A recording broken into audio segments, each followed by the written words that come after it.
गुरु रामदास सच्चे पातशाह महाराज जी के ये पावन बचन ने कि साथ सेवा कीती सफल है जित सतगुर का मन मने। गुरुदेव पातशाह रहमत करते ने कि वो सेवा सफली है जिस सेवा कीतियां गुरु का मन मन जाए। जिहड़ी सेवा गुरु नूं प्रवान हो जाए, जिहड़ी सेवा सतगुरु जी के दर ते प्रवाणी जाए,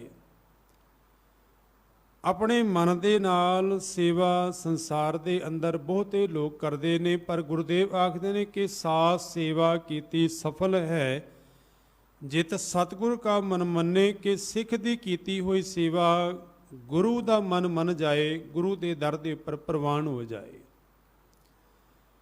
सतगुरु धन गुरु नानक सच्चे पातशाह महाराज दे घर सिੱਖੀ ਦੇ ਵਿੱਚ ਸਚਿਆਰ ਹੋਣ ਦੀ ਜੋ ਜੁਗਤ ਹੈ, ਉਹ ਸੇਵਾ ਔਰ ਸੋ ਸਿਮਰਨ, ਇਹ ਦੋ ਸਿੱਖੀ ਦੇ ਉਹ ਖੰਭ ਨੇ ਕਿ ਜਿਨ੍ਹਾਂ ਰਾਹੀਂ ਜੀਵ ਸਚਿਆਰ ਹੁੰਦਾ ਹੈ, ਪਰਮਾਤਮਾ ਦੇ ਘਰ ਦੇ ਵਿੱਚ ਪ੍ਰਵਾਨ ਹੁੰਦਾ ਹੈ। ਜਿਹਨੂੰ ਪਹਿਲੇ ਨੰਬਰ ਦੇ ਉੱਪਰ ਗੁਰਦੇਵ ਆਖਦੇ ਨੇ ਕਿ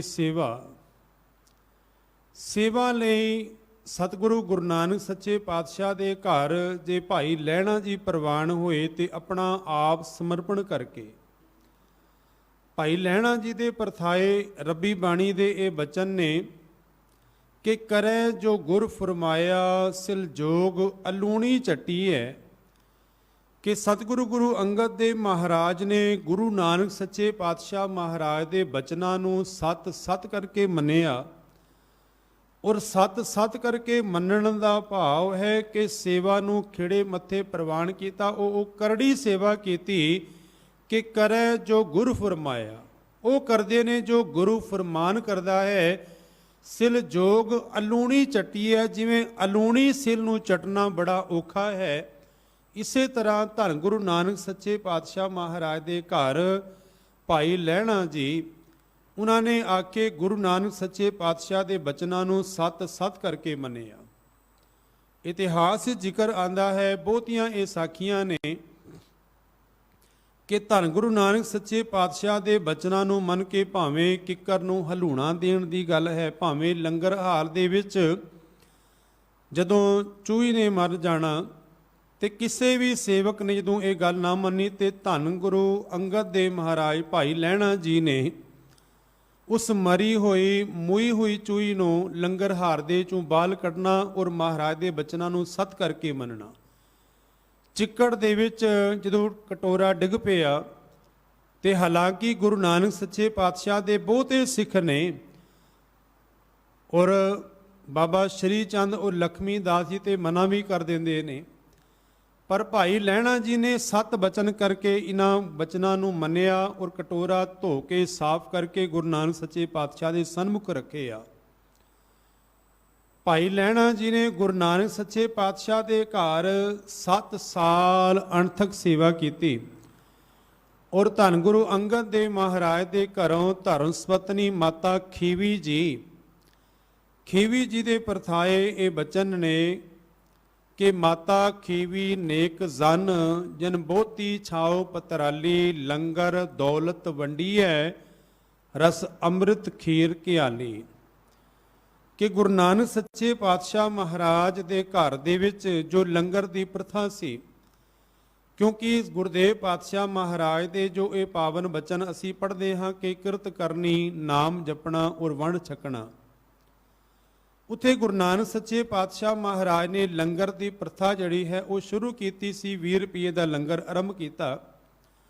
उसे सेवा नूं निरंतर करदियां होइयां माता खीवी जी लंगर का सारा प्रबंध संभालते ने, और केवल लंगर ही नहीं, लंगर दौलत वंडी है रस अमृत खीर घियाली। जे कोई आस करके आया तो दौलत दे के धन दे के भी उहदे कार सवारे गए ने। क्योंकि गुरु घर आके कोई सेवा करता तो सेवा करके मालिक दे घरों केवल दुनियावी पदार्थ ही नहीं, दौलत दे के भी उन्होंने कार्य सवारे गए ने। साध संगत गुरु नानक सच्चे पातशाह महाराज ਜਦੋਂ ਗੁਰਦੇਵ ਪਾਤਸ਼ਾਹ ਨੇ 20 ਰੁਪਏ ਦਾ ਲੰਗਰ ਆਰੰਭ ਕੀਤਾ ਤੇ ਯਾਦ ਰੱਖਣਾ ਕਿ ਲੰਗਰ ਤੇ ਪਹਿਲਾਂ ਵੀ ਹੁੰਦੇ ਸਨ। ਗੁਰੂ ਨਾਨਕ ਸੱਚੇ ਪਾਤਸ਼ਾਹ ਮਹਾਰਾਜ ਜੇ ਆਉਣ ਤੋਂ ਸੰਸਾਰ ਵਿੱਚ ਪਹਿਲਾਂ ਵੀ ਲੋਕੀ ਆਪਣੇ ਬਜ਼ੁਰਗਾਂ ਲਈ ਜਾਂ ਖੁਸ਼ੀ ਜਾਂ ਗਮੀ ਵਿੱਚ ਲੰਗਰ ਕਰਦੇ ਸਨ, ਪਰ ਗੁਰੂ ਨਾਨਕ ਸੱਚੇ ਪਾਤਸ਼ਾਹ ਮਹਾਰਾਜ ਦਾ ਚਲਾਇਆ ਹੋਇਆ ਜਿਹੜਾ ਲੰਗਰ ਹੈ ਉਹਨੂੰ ਸੱਚਾ ਸੌਦਾ ਕਿਉਂ ਕਿਹਾ ਜਾਂਦਾ ਹੈ? ਉਸ ਲੰਗਰ ਦੀ ਇਤਨੀ ਮਹਾਨਤਾ ਕਿਉਂ ਹੈ?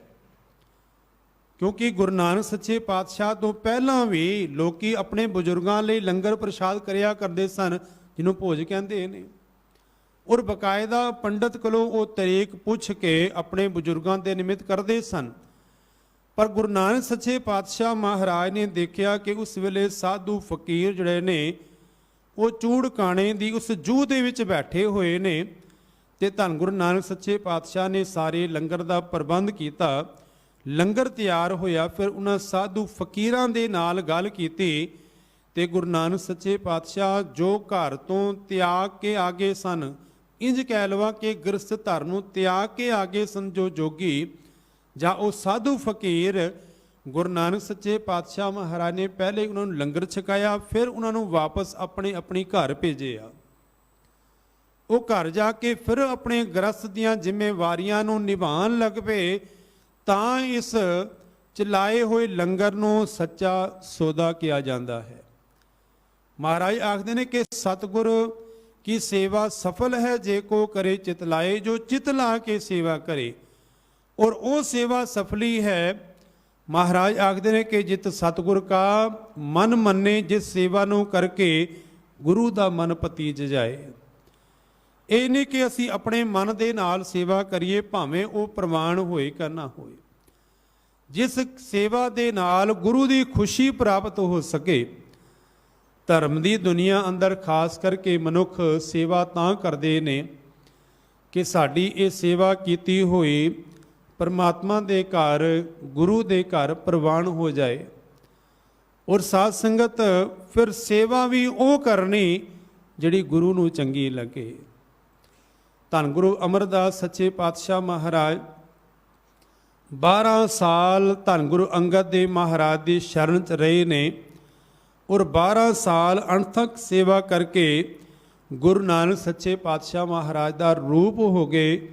ਧੰਨ ਗੁਰੂ ਅਮਰਦਾਸ ਸੱਚੇ ਪਾਤਸ਼ਾਹ ਤੇ ਗੁਰੂ ਅੰਗਦ ਦੇਵ ਮਹਾਰਾਜ ਨੇ ਇਹ ਵਰ ਦੇ ਕੇ ਨਿਵਾਜਿਆ ਸੀ ਕਿ ਇਹ ਨਿਮਾਣਿਆਂ ਦੇ ਮਾਂ, ਨਿਤਾਣਿਆਂ ਦੇ ਤਾਂ, ਨਿਉਟਿਆਂ ਦੀ ਓਟ, ਨਿਉ ਪੱਤਿਆਂ ਦੀ ਪੱਤ, ਨਿਗਤਿਆਂ ਦੀ ਗਤ, ਨੀ ਆਸਰਿਆਂ ਦੇ ਆਸਰੇ। ਇਸ ਤਰ੍ਹਾਂ ਗੁਰਦੇਵ ਪਾਤਸ਼ਾਹ ਨੇ 12 ਵਰਾਂ ਦੇ ਨਾਲ ਗੁਰੂ ਅੰਗਦ ਦੇਵ ਮਹਾਰਾਜ ਨੇ ਬਾਬਾ ਅਮਰਦਾਸ ਸੱਚੇ ਪਾਤਸ਼ਾਹ ਨੂੰ ਨਿਵਾਜਿਆ ਹੈ। ਪਰ ਧੰਨ ਗੁਰੂ ਅਮਰਦਾਸ ਮਹਾਰਾਜ ਨੂੰ ਸੰਸਾਰ ਦੇ ਲੋਕੀ ਬੜੇ ਤਾਨੇ ਮਾਰਦੇ ਨੇ ਕਿ ਦੇਖੋ ਕੁੜਮਾਂ ਦੇ ਘਰ ਬੁਢਾਪੇ ਦੇ ਚ ਆ ਕੇ, ਕੁੜਮਾਂ ਦੇ ਘਰ ਆ ਕੇ 2 ਟੁਕਰਾਂ ਦੇ ਖਾਤਰ ਆ ਕੇ ਬੈਠੇ ਹੋਏ ਨੇ। ਪਰ ਧੰਨ ਗੁਰੂ ਅਮਰਦਾਸ ਮਹਾਰਾਜ ਨੇ ਪਰਵਾਹ ਨਹੀਂ ਕੀਤੀ ਤੇ ਮਾਲਕ ਦੇ ਬਚਨਾਂ ਨੂੰ ਸਤ ਕਰਕੇ ਮੰਨਿਆ। ਸਾਧ ਸੰਗਤ ਧੰਨ ਗੁਰੂ ਅਮਰਦਾਸ ਮਹਾਰਾਜ ਦੇ ਪਰਥਾਏ ਭੱਟ ਸਾਹਿਬਾਨਾਂ ਦੇ ਬੜੇ ਪਿਆਰੇ ਬਚਨ ਨੇ। ਉਹ ਆਖਦੇ ਨੇ ਕਿ ਤੈਂ ਪੜ੍ਹਿਓ ਇੱਕ, ਮਨ ਧਰਿਓ ਇੱਕ, ਕਰ ਇੱਕ ਵਖਾਣਿਓ। ਕਿ ਹੇ ਧੰਨ ਗੁਰੂ ਅਮਰਦਾਸ ਸੱਚੇ ਪਾਤਸ਼ਾਹ, ਤੁਸੀਂ ਕੇਵਲ ਇੱਕ ਨੂੰ ਹੀ ਪੜ੍ਹਿਆ ਹੈ। ਕੇਵਲ ਇੱਕ ਨਿਰੰਕਾਰ ਦੀ ਹੀ ਤੁਹਾਡੇ ਮਨ ਅੰਦਰ ਟੇਕ ਹੈ। ਤੈਂ ਪੜ੍ਹਿਓ ਇੱਕ, ਮਨ ਧਰਿਓ ਇੱਕ, ਕਰ ਇੱਕ ਵਖਾਣਿਓ। ਇੱਕੋ ਨੂੰ ਵਖਾਣਦੇ ਹੋ, ਭਾਵ ਇੱਕੋ ਦੀ ਹੀ ਸਿਫਤ ਸਲਾਹ ਕਰਦੇ ਹੋ। ਨੈਣ ਬੈਣ ਮੂੰਹ ਇੱਕ, ਇੱਕ ਤੂੰ ਠਾਏ ਨਾ ਜਾਣਿਓ। ਤੁਹਾਡੇ ਨੈਣ ਤੋਂ ਭਾਵ ਅੱਖਾਂ ਦੇ ਵਿੱਚ, ਬੈਣ ਤੋਂ ਪਾਉਂਦੇ ਬਚਨਾਂ ਦੇ ਵਿੱਚ ਕੇਵਲ ਇੱਕ ਹੀ ਹੈ। ਇੱਕ ਨਿਰੰਕਾਰ ਦੀ ਤੁਸੀਂ ਟੇਕ ਲਈ ਹੈ ਕਿ ਨੈਣ ਬੈਣ ਮੂੰਹ ਇੱਕ, ਇੱਕ ਤੋਂ ਠਾਏ ਨਾ ਜਾਣਿਓ। ਸੁਪਨ ਇੱਕ, ਪ੍ਰਤੱਖ ਇੱਕ, ਇਕਸ ਮੈਂ ਲੀਣੋ। ਤੁਹਾਡੇ ਸੁਪਨਿਆਂ ਦੇ ਵਿੱਚ ਵੀ ਇੱਕੋ ਹੀ ਹੈ। ਤੇ ਸਾਧ ਸੰਗਤ ਸਿਆਣੇ ਲੋਕ ਆਖਦੇ ਨੇ ਮਨੁੱਖ ਜਿਸ ਤਰ੍ਹਾਂ ਦਾ ਦਿਨੇ ਖਿਆਲ ਕਰਦਾ ਹੈ ਨਾ, ਸਾਨੂੰ ਰਾਤ ਨੂੰ ਸੁਪਨੇ ਵੀ ਉਸੇ ਤਰ੍ਹਾਂ ਦੇ ਆਉਂਦੇ ਨੇ। ਜੇ ਸਾਰਾ ਦਿਨ ਕੋਈ ਰੱਬੀ ਬਾਣੀ ਦੇ ਨਾਲ, ਸਿਫਤ ਸਲਾਹ ਦੇ ਨਾਲ, ਚੰਗੇ ਕਰਮਾਂ ਦੇ ਨਾਲ ਜੁੜਿਆ ਰਹੇਗਾ ਨਾ, ਰਾਤ ਨੂੰ ਸੁਪਨੇ ਵੀ ਉਸ ਤਰ੍ਹਾਂ ਦੇ ਆਣਗੇ। ਪਰ ਸਾਰਾ ਦਿਨ ਜੇ ਨਿੰਦਿਆ, ਚੁਗਲੀ ਤੇ ਹੋਰ ਵਿਸ਼ੇ ਵਿਕਾਰਾਂ ਅੰਦਰ ਗਲਤਾਨ ਰਹੇ ਤੇ ਰਾਤ ਨੂੰ ਸੁਪਨੇ ਵੀ ਉਸੇ ਤਰ੍ਹਾਂ ਦੇ ਪੈਦਾ ਹੁੰਦੇ ਨੇ। ਕਬੀਰ ਸਾਹਿਬ ਦੇ ਬੜੇ ਪਿਆਰੇ ਬਚਨ ਨੇ। ਕਬੀਰ ਸਾਹਿਬ ਆਖਦੇ ਨੇ ਕਿ ਸੁਪਨੇ ਹੂੰ ਬਰੜਾਏ ਕੈ, ਜਿਹ ਮੁਖ ਨਿਕਸੈ ਰਾਮ, ਤਾਂ ਕੇ ਪਗ ਕੀ ਪਾਨਹੀ ਮੇਰੇ ਤਨ ਕੋ ਚਾਂ। ਜਿਨ੍ਹਾਂ ਨੂੰ ਸੁਪਨ ਦੇ ਵਿੱਚ ਬਰੜਾ ਕੇ, ਜਿਵੇਂ ਸੁਪਨੇ ਦੇ ਮਨੁੱਖ ਇੱਕਦਮ ਉੱਠ ਜਾਂਦਾ ਹੈ ਤੇ ਮੁਖ ਤੋਂ ਰਾਮ ਨਿਕਲੇ, ਵਾਹਿਗੁਰੂ ਨਿਕਲੇ, ਕਹਿੰਦੇ ਮੈਂ ਉਹਨਾਂ ਦੇ ਚਰਨਾਂ ਦੀ ਪਨਹੀ ਬਣ ਜਾਵਾਂ, ਉਹਨਾਂ ਦੇ ਚਰਨਾਂ ਦੀ ਖਾਕ ਬਣ ਜਾਵਾਂ, ਧੂੜ ਬਣ ਜਾਵਾਂ। ਮੇਰੇ ਤਨ ਕੋ ਚਾਂ, ਮੇਰੇ ਤਨ ਨੂੰ ਉਹਨਾਂ ਦੇ ਤਨ ਦੇ ਜੋੜੇ ਬਣਾ ਦਿੱਤੇ ਜਾਣ, ਜਿਹੜੇ ਪਰਮਾਤਮਾ ਨੂੰ ਉੱਠਦਿਆਂ ਬਹਿੰਦਿਆਂ ਸਿਮਰਦੇ ਨੇ, ਮਾਲਕ ਦੇ ਨਾਮ ਦੇ ਨਾਲ ਜੁੜੇ ਹੋਏ ਨੇ। ਅੱਜ ਸਤਿਗੁਰ ਪਾਤਸ਼ਾਹ ਨੇ ਰਹਿਮਤ ਕੀਤੀ, ਆਖਣ ਲੱਗੇ ਸਾਧ ਸੇਵਾ ਕੀਤੀ ਸਫਲ ਹੈ, ਜਿਤ ਸਤਿਗੁਰ ਕਾ ਮਨ ਮੰਨੇ। ਜਿਸ ਸੇਵਾ ਦੇ ਨਾਲ ਗੁਰੂ ਦਾ ਮਨ ਮੰਨ ਜਾਏ ਤੇ ਸਾਧ ਸੰਗਤ ਧੰਨ ਗੁਰੂ ਕਲਗੀਧਰ ਪਾਤਸ਼ਾਹ ਮਹਾਰਾਜ ਦੇ ਦਰ ਦੇ ਉੱਪਰ ਪੀਰ ਹੋਏ ਨੇ ਬੁੱਧੂ ਸ਼ਾਹ। ਪੀਰ ਬੁੱਧੂ ਸ਼ਾਹ ਨੇ ਧੰਨ ਗੁਰੂ ਕਲਗੀਧਰ ਪਾਤਸ਼ਾਹ ਮਹਾਰਾਜ ਦੇ ਚਰਨਾਂ ਦੇ 500 ਪਠਾਨ ਰਖਾਏ ਸਨ।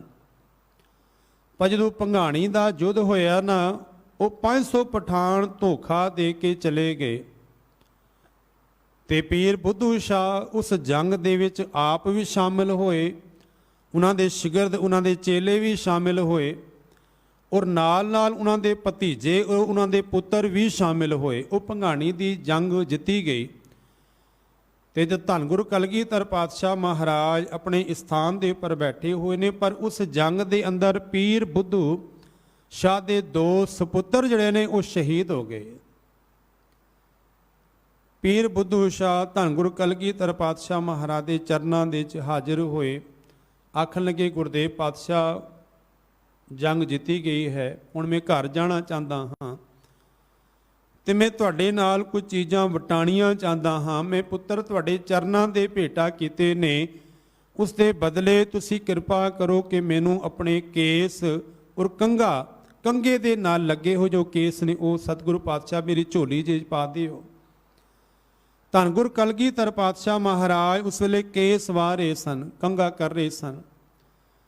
ਮਹਾਰਾਜ ਨੇ ਉਹ ਕੰਘੇ ਦੇ ਨਾਲ ਜੋ ਕੇਸ ਸਨ ਉਹ ਪੀਰ ਬੁੱਧੂ ਸ਼ਾਹ ਦੀ ਝੋਲੀ ਦੇ ਪਾ ਦਿੱਤੇ। ਉਸ ਪਰਿਵਾਰ ਨੇ ਅੱਜ ਵੀ ਉਹ ਸੰਭਾਲੇ ਹੋਏ ਨੇ। ਹੁਣ ਪੀਰ ਬੁੱਧੂ ਸ਼ਾਹ ਭਾਈ ਸਾਹਿਬ ਭਾਈ ਵੀਰ ਸਿੰਘ ਜੀ ਆਪਣੀ ਪੁਸਤਕ ਦੇ ਅੰਦਰ ਲਿਖਦੇ ਨੇ ਕਿ ਜਦੋਂ ਪੀਰ ਬੁੱਧੂ ਸ਼ਾਹ ਆਪਣੇ ਘਰ ਆਏ ਨਾ, ਤੇ ਉਹਨਾਂ ਦੀ ਘਰ ਵਾਲੀ ਨਸੀਰਾਂ ਜਿਹੜੀ ਹੈ, ਨਸੀਰਾਂ ਦੇਖਦੀ ਹੈ ਕਿ ਪੀਰ ਜੀ ਆਏ ਨੇ, ਉਹਨਾਂ ਨੇ ਮੰਜਾ ਵਿਛਾਇਆ। ਪੀਰ ਜੀ ਆ ਕੇ ਬੈਠੇ, ਆਖਣ ਲੱਗੇ ਨਸੀਰਾਂ ਪਾਣੀ ਕੁਝ ਮੰਗਵਾ। ਪਾਣੀ ਮੰਗਵਾਇਆ ਗਿਆ, 2 ਘੁੱਟ ਪੀ ਕੇ ਆਖਣ ਲੱਗੇ 2 ਘੁੱਟ ਪਾਣੀ ਦੇ ਤੂੰ ਵੀ ਪੀ, ਕਿਉਂਕਿ ਤੇਰਾ ਮਾਂ ਦਾ ਜਿਗਰਾ ਹੈ। ਮਾਂ ਦਾ ਜਿਗਰਾ ਬੜਾ ਕੋਮਲ ਹੁੰਦਾ ਹੈ। ਮੈਂ ਜਿਹੜੀ ਗੱਲ ਤੈਨੂੰ ਕਹਿ ਰਿਹਾ ਹੋ ਸਕਦਾ ਤੇਰੇ ਕੋਲੋਂ ਬਰਦਾਸ਼ਤ ਨਾ ਹੋਏ। 2 ਘੁੱਟ ਪੀਰ ਬੁੱਧੂ ਸ਼ਾਹ ਦੀ ਘਰ ਵਾਲੀ ਨੂੰ ਪਾਣੀ ਦੇ ਦਿੱਤੇ। ਪਾਣੀ ਦੇ 2 ਘੁੱਟ ਪੀ ਕੇ ਫਿਰ ਪੀਰ ਬੁੱਧੂ ਸ਼ਾਹ ਆਖਣ ਲੱਗੇ ਤੇਰੇ 2 ਸਪੁੱਤਰ, 4 ਪੁੱਤਰਾਂ ਦੇ ਵਿੱਚੋਂ 2 ਪੁੱਤਰ ਤੇਰੇ ਸ਼ਹੀਦ ਹੋ ਗਏ ਨੇ। ਧੰਨ ਗੁਰੂ ਕਲਗੀਧਰ ਪਾਤਸ਼ਾਹ ਮਹਾਰਾਜ ਦੇ ਚਰਨਾਂ ਦੇ ਪ੍ਰਵਾਨ ਹੋ ਗਏ। ਸਾਧ ਸੰਗਤ ਮੈਂ ਪਹਿਲਾਂ ਹੀ ਬੇਨਤੀ ਕੀਤੀ ਹੈ ਕਿ ਮਾਂ ਦਾ ਜਿਗਰਾ ਤੇ ਮਾਂ ਦਾ ਹੀ ਹੈ। ਮਾਂ ਗਸ਼ ਖਾ ਕੇ ਮੰਜੇ ਪਰ ਡਿੱਗ ਪਈ ਨਸੀਰਾਂ, ਤੇ ਕੀ ਹੋਇਆ, ਉਹ ਸੁੱਤਿਆਂ ਹੋਇਆਂ ਉਸ ਮੰਜੇ ਦੇ ਉੱਪਰ ਪਿਆ ਹੋਇਆ ਸੁਪਨਾ ਦੇਖਦੀ ਹੈ। ਤੇ ਕੀ ਦੇਖਦੀ ਹੈ ਕਿ ਧੰਨ ਗੁਰੂ ਕਲਗੀਧਰ ਪਾਤਸ਼ਾਹ ਮਹਾਰਾਜ ਤਖਤ ਪਰ ਸੁਸ਼ੋਭਿਤ ਨੇ, ਤੇ ਧੰਨ ਗੁਰੂ ਕਲਗੀਧਰ ਪਾਤਸ਼ਾਹ ਮਹਾਰਾਜ ਦੇ ਇੱਕ ਸੱਜੇ ਪਾਸੇ ਔਰ ਇੱਕ ਖੱਬੇ ਪਾਸੇ ਨਸੀਰਾਂ ਦੇ ਪੁੱਤਰ ਬੈਠੇ ਹੋਏ ਨੇ। ਤੇ ਆਖਣ ਲੱਗੇ ਨਸੀਰਾਂ ਤੇਰੇ ਪੁੱਤਰ ਗਵਾਚੇ ਨਹੀਂ, ਤੇਰੇ ਪੁੱਤਰ ਸਾਡੇ ਕੋਲ ਨੇ, ਤੇਰੇ ਪੁੱਤਰ ਪ੍ਰਵਾਨ ਹੋ ਗਏ ਨੇ। ਨਸੀਰਾਂ ਦੀ ਅੱਖ ਖੁੱਲੀ ਤੇ ਅੱਖ ਖੁੱਲ ਕੇ ਆਖਣ ਲੱਗੀ ਮੈਂ ਅਭਾਗਣ ਸੋਚਦੀ ਰਹੀ ਕਿ ਮੇਰੇ 2 ਪੁੱਤਰ ਗਵਾਚ ਗਏ। ਮੇਰੇ 2 ਪੁੱਤਰ ਤੇ ਧੰਨ ਗੁਰੂ ਕਲਗੀਧਰ ਪਾਤਸ਼ਾਹ ਮਹਾਰਾਜ ਦੇ ਚਰਨਾਂ ਦੇ ਪ੍ਰਵਾਨ ਹੋਏ ਨੇ। ਭਲਾ ਹੁੰਦਾ ਮੇਰੇ 4 ਪੁੱਤਰ ਹੀ ਧੰਨ ਗੁਰੂ ਕਲਗੀਧਰ ਪਾਤਸ਼ਾਹ ਮਹਾਰਾਜ ਦੇ ਚਰਨਾਂ ਦੇ ਪ੍ਰਵਾਨ ਹੋ ਜਾਂਦੇ, ਮੇਰੀ ਕੁੱਖ ਜਿਹੜੀ ਹੈ ਸਫਲੀ ਹੋ ਜਾਂਦੀ। महाराज आखते ने कि सतगुर की सेवा सफल है जे को करे चित लाए, जा सा सेवा कीती सफल है जित सतगुर का मन मन्ने। जिस सेवा दे नाल गुरु दा मन मन जाए। तो मैं पहला बेनती कीती है कि धन गुरु अंगद देव महाराज के समय अंदर लंगर दौलत वंडी है, रस अमृत खीर के आली। केवल लंगर ही नहीं, दौलत भी वंडी जाती सी। ते धन गुरु अमरदास सच्चे पातशाह दे वेले गढ़ शंकर दे इलाके का रहन वाला इतिहास ही उसका नाम आंदा है गंगू शाह। गंगू शाह आया ते अपने नाल गुड़ की भेली लेके आया। जे आपने देखी होए असी बाजार तो गुड़ आम खुला लैके आते हैं, पर 5-5 किलो दी भेलियां होंदियां ने। वो 5 किलो की भेली लैके महाराज के चरणों दे पहुँचे आ। पर की देखता है कि धन गुरु अमरदास महाराज के चरणों दे लोकी आके कीमती तो कीमती वस्तुआं भेटा कर रहे ने।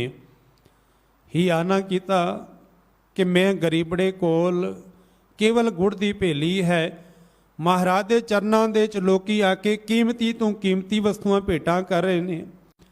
पर गुरु ते जानी जान है। महाराज ने आवाज़ दी ते गंगू शाह कुछ अगे आए, आखन लगे दाता मैं गरीब दी ये तुच्छ भेटा तुसी प्रवान करना। कोई वेला सी भाग लगे हुए सन, पर अज घर दे विच कुछ भी खाण नूं नहीं है। जे आप जी की मेहर हो जाए तो सतगुर पातशाह सारे कारज फिर सिरे चढ़ जाण। गुरदेव पातशाह ने गंगू शाह नूं अपने कोलों धन दे के तोरिया। आखन लगे दिल्ली जिथे आ चांदनी चौक है, कहणगे इत्थे जाके आड़त की दुकान खोल रही, मालिक आपे भाग लाएगा। गंगू शाह दिल्ली आके कारज शुरू किए। मालिक की रहमत हुई, दिन दुगनी रात चुगनी तरक्की हुई। पर मनुखी सुभाव है कि जदों धन पदार्थ आ जाना तो दात प्यारी विसरिया दातारा। देण वाला दाता विसर जाता है। वस्तुआं दे नाल पदार्थां दे नाल जीव दा मोह पै जाता है। गुरुदेव दे बड़े प्यारे बचन ने आखदे ने कि सोयना रूपा रंगुला मोती तां माणक जियो सह वस्तु शह दित्तियां मैं तिन स्यों लाया चित जियो। कि हुण सोना चंगा लगता है, चांदी चंगी लगती है, दुनिया के पदार्थ चंगे लगते ने, पर जिस दाते ने ये वस्तुआं दित्तियां सन हुण वो दाता विसर गया है। गंगू शाह का भी हिसाब यही होया। धन गुरु अमरदास महाराज ने कहा सी कि अपने हिस्से दे विचों दसवंध कढ़दे रहना, पर गंगू शाह भुल गया। धन गुरु अमरदास महाराज दे कोल एक ब्राह्मण आया, आखन लगा गुरदेव पातशाह बच्ची का विआह है ते बच्ची दे विआह दे कारजां लई जे गुरु घर वालों कुछ मदद हो जाए तो कारज सोहणे सिरे चढ़ जाणगे। महाराज ने आख्या दिल्ली चले जाओ, साडा सिख है गंगू शाह, उहदे कोलों धन लै लेना साडा नाम लैके। वो ब्राह्मण दिल्ली पहुँचया ते गंगू शाह की दुकान के उपर पहुँच के आखन लगा मैनू धन गुरु अमरदास सच्चे पातशाह ने भेजिया है, मेरी बच्ची के विआह के कारज ने कुछ मदद हो जाए। तो गंगू शाह हंकार दे विच ये बचन कहन लगा कि तू किहड़े अमरदास की गल करदा है, मेरे बेही खाते दे विच ते अमरदास का नाम ही नहीं।